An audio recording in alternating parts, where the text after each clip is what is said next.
Timeline. July 25th, President Trump has a phone call with the Ukrainian leader. August 12th, the whistleblower complaint is filed.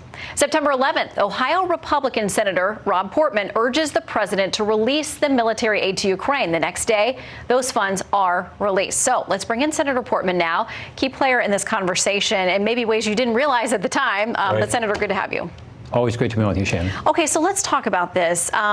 Did the president, and as much as you can speak freely about the phone call, what were his indications to you as why that aid wasn't moving? Well, first, I'm co-chair of the Ukraine caucus. I had been urging the vice president, the secretaries of defense and state to release the funds. And on that date, I called the president because we were getting to the point where the funds had to be released.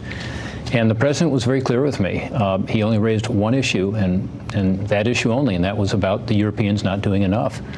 He said, Rob, I understand we need to help Zelensky, and I know you want this aid to go, but I'm worried that the Europeans, particularly the Germans, aren't doing enough to help Ukraine.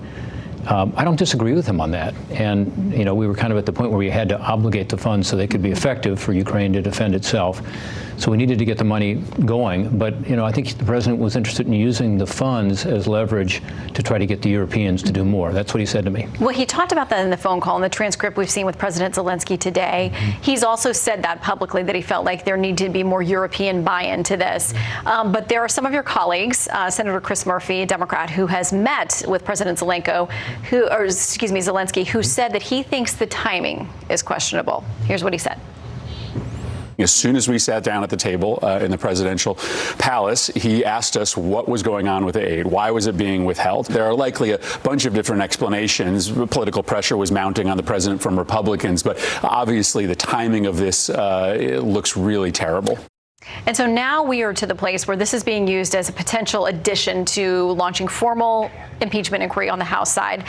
Senate Minority Leader Chuck Schumer said tonight, after he viewed the whistleblower complaint in a secure setting, he says, I'm even more worried about what happened than when I read the memorandum of the conversation. It's very troubling. Where are you on this conversation of impeachment? And you saw the one GOP strategist there who said there would be GOP senators who would vote.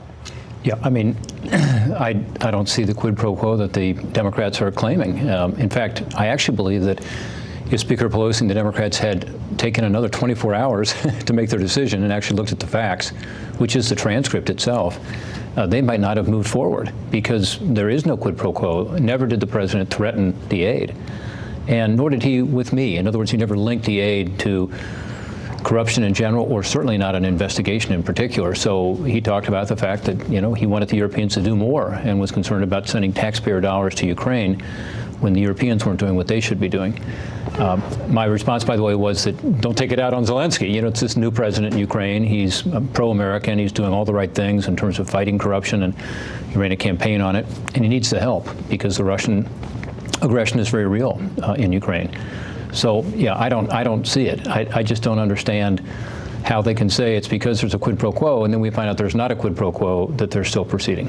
Well, and both the Senate and House now have backed the idea of the whistleblower complaint being made public, so that, at least to Congress, so that you all can see it and have a look at it. We know that members of Intel have. And by the way, I called for the transcript to be made public, and I'm glad the president did make it public.